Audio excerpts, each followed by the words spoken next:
How one photo from space explains all of history. दोस्तों, दुनिया का जो मैप हम और आप सदियों से देख रहे हैं, जो 195 जाने माने देशों की सीमाओं को दर्शाता हुआ ये नक्शा आखिरी बार जुलाई 2011 में बदला गया था और इस बदलाव में सूडान को मैप में शामिल किया गया था। लेकिन इसके बाद एक दशक में दुनिया में क्या चेंजेस हुए वो हम इस क्लासिकल मैप से नहीं पता कर सकते। लेकिन अगर आप इन सब चेंजेस को देखना चाहते हैं तो आपको एक अलग मैप को देखना होगा, एक ऐसा मैप जो रात के समय में हमारे प्लैनेट की स्थिति को दर्शाता है, यानी ब्लैक मार्बल। आज के वीडियो में हम आपको इसी मैप से दुनिया को दिखाने वाले हैं, तो तैयार हो जाइए एक नए नजरिए से हमारी अर्थ और उसके देशों को जानने के लिए। ये मैप नासा के रिसर्चर्स ने कई सारी इमेजेस को एक साथ कंपाइल करके बनाया है, लेकिन ये इमेजेस आई कहां से? असल में ये मैप एक विशेष तरह की सैटेलाइट से प्राप्त इमेजेस से बनाया गया है। ये सैटेलाइट मैन मेड लाइट्स को सेंस कर लेता है। अगर हम ये सोचें कि मैप को बनाया किस तरह जाता होगा, तो तमाम तरह के आइडियाज में से सैटेलाइट वाला ऑप्शन सबसे बेस्ट समझ में आता है, क्योंकि अर्थ में कहां कहां ह्यूमंस रहते हैं ये पता लगाने का सबसे अच्छा तरीका उनके द्वारा बनाई गई इन लाइट्स को डिटेक्ट करना ही हो सकता है। इस मैप से हम ये भी अच्छी तरह समझ सकते हैं कि किस देश के किस हिस्से में ह्यूमंस रहते हैं। जैसे कि अफगानिस्तान के इस पॉलिटिकल मैप को देखिए, इसमें तो अफगानिस्तान का मैप काफी कॉम्प्लिकेटेड लगता है। अब वहीं इसको सैटेलाइट से मिली इमेजेस वाले मैप को देखिए तो आपको समझ आएगा कि ये कितना इजी है। लोग एक ही पैटर्न में बसे हुए हैं। यहाँ रहने वाले लोग ज्यादातर एक जाइगेंटिक रिंग में रहते हैं। एक सर्कुलर हाईवे से देश के ज्यादातर मेजर सिटीज को कनेक्ट किया जा सकता है और इसकी वजह है कि इसके सेंटर में ऊंचे पहाड़ हैं और यहाँ का एनवायरनमेंट भी काफी हार्श है। इसलिए ज्यादातर अफगान्स किनारों पर एक सर्कुलर रिंग के फॉर्म में ही रहते हैं। आई डोंट थिंक आपको अफगानिस्तान के रेसिडेंशियल एरिया का पैटर्न इससे ज्यादा आसानी से पहले कभी किसी और मैप की हेल्प से समझ आया होगा। आइसलैंड में भी कुछ इसी तरह की स्थितियां हैं। इसके बीच का एरिया कंपैरेटिवली हाई है और इस वजह से यहाँ का एनवायरनमेंट भी हार्श है, जबकि आइसलैंड के तटीय क्षेत्र का तापमान भी कम है। इसलिए ये एरिया फिशिंग और ट्रेडिंग के लिए भी अच्छा है। इसीलिए यहाँ रहने वाले करीब 3,60,000 लोग आइसलैंड के किनारे पर एक रिंग नुमा शेप वाली जगह में ही रहते हैं। इसमें से भी लगभग आधी जनसंख्या इस ब्राइट डॉट वाली जगह में रहती है, जो कि यहाँ की राजधानी है।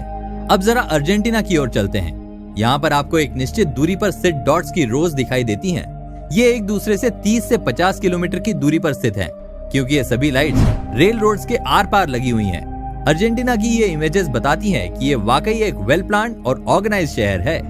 कुछ इसी तरह का पैटर्न आपको रूस में भी नजर आएगा, जो यूरेशिया के 9,000 किलोमीटर लंबे रेल रोड को दर्शाता है। वहीं अगर हम अमेरिका की बात करें तो ये आपको 2 हिस्सों में बटा हुआ नजर आएगा और इन 2 पार्ट्स को डिवाइड करने वाली line San Antonio, Austin, Fort Worth, Oklahoma शहर, विशिटा, ओमाहा, सियोक्स फॉल्स और फार्गो, ये लाइन 100th मेरिडियन लाइन के पास से गुजरती है। इसके ईस्ट में तो काफी ज्यादा पॉपुलेशन रहती है, लेकिन वेस्ट में बहुत कम, और इसकी वजह है कि वेस्ट में क्लाइमेट काफी ड्राई और एरिड है। सैटेलाइट की मदद से बने इस मैप में आपको कंट्रीज ही नहीं बल्कि नदियों की लोकेशन भी बड़ी आसानी में मिल जाएगी। इस मैप में आप नाइल रिवर को ट्रेस कर सकते हैं, और ऐसा इसलिए क्योंकि लगभग 9.7 करोड़ लोगों की आबादी नाइल रिवर के आसपास के कुछ किलोमीटर के एरिया में ही रहती है। ये एरिया दुनिया का सबसे ज्यादा घनत्व वाला क्षेत्र है। कुछ इसी तरह का पैटर्न आपको एशिया के पाकिस्तान में इंडस नदी के पास भी देखने को मिलेगा। असल में नदियों के आसपास के एरिया ज्यादा फर्टाइल होते हैं, इसलिए ज्यादातर लोग नदियों के आसपास वाले क्षेत्र में ही रहना पसंद करते हैं। हजारों सालों से लोग इन क्षेत्रों में रहते आए हैं, लेकिन तब हमारे पास ये बताने का कोई माध्यम नहीं था कि कहां पर जनसंख्या ज्यादा घनी है और कहां कम घनी। पहले इस क्षेत्र पर यानी इंडिया और पाकिस्तान पर ब्रिटिशर्स ने राज किया और फिर लगभग 70 साल इन दोनों हिस्सों का पार्टीशन हो गया। लेकिन पहले जब इन क्षेत्रों का डिवीजन हुआ उस वक्त मैप में ये विभाजन सिर्फ एक लाइन के तौर पर था, लेकिन अब 21st सेंचुरी में टेक्नोलॉजी की मदद से अब स्पेस से इस लाइन को क्लियरली देखा जा सकता है। भारत पाकिस्तान को डिवाइड करने वाली ये लाइन पॉलिटिकली काफी इम्पोर्टेंट है, क्योंकि भारत और पाकिस्तान के तनाव के किस्से तो किसी से भी छिपे नहीं हैं। इंडिया ने सिक्योरिटी रीजंस की वजह से अपने बॉर्डर के पास काफी ज्यादा लाइट्स लगा रखी हैं, ताकि पूरा एरिया रात में भी इल्यूमिनेटेड रहे।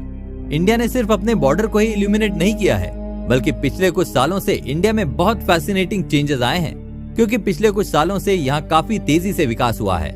अब तो ग्रामीण क्षेत्रों में भी बिजली पहुंच गई है, इसलिए अब स्पेस से मिलने वाली इमेजेस से बने इस मैप में भारत के ज्यादातर हिस्से को ट्रेस किया जा सकता है। सन 2000 में सिर्फ 60% भारतीयों के पास बिजली का एक्सेस था। 2012 में ये संख्या बढ़कर 80% तक पहुंच गई।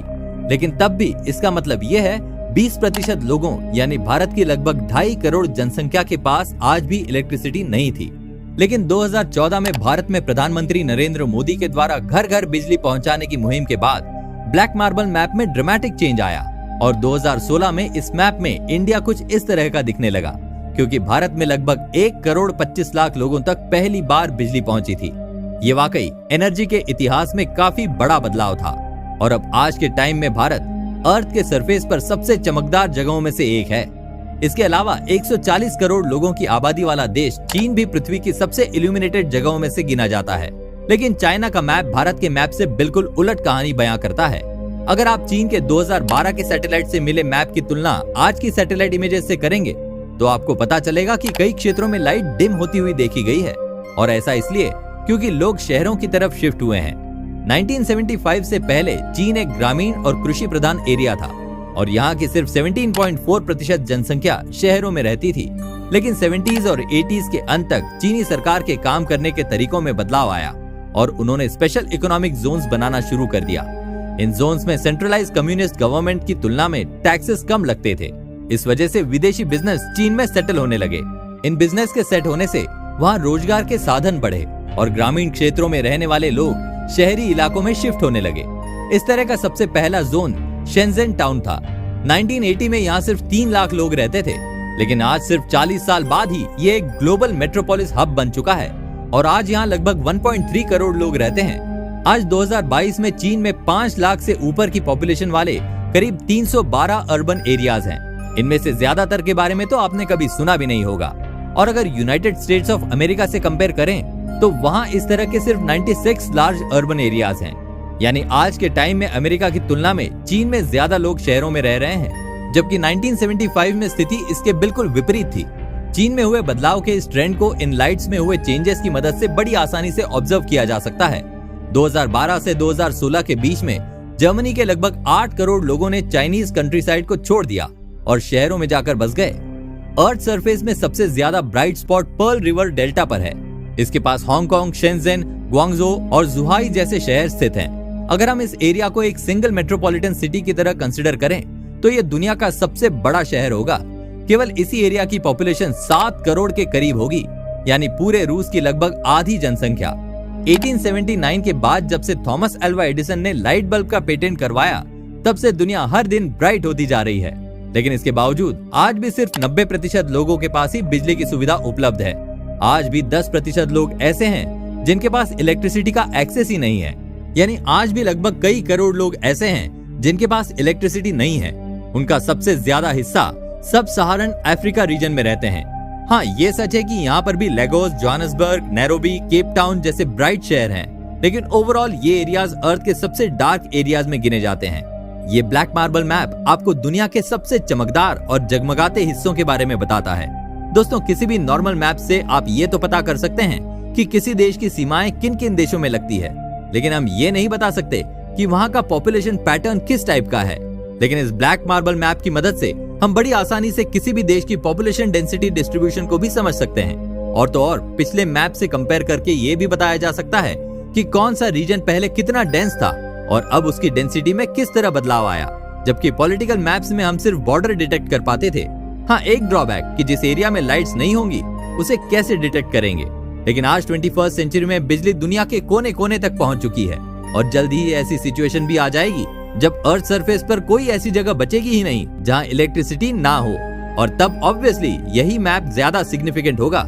इस मैप का एक और फायदा ये भी है कि क्योंकि सैटेलाइट लगातार इमेज कैप्चर करती रहती है, इसलिए अर्थ सरफेस पर हुआ कोई भी चेंज इस मैप में तुरंत रिफ्लेक्ट होगा। हमारा ये वीडियो आपको कैसा लगा हमें कमेंट करके बताइए।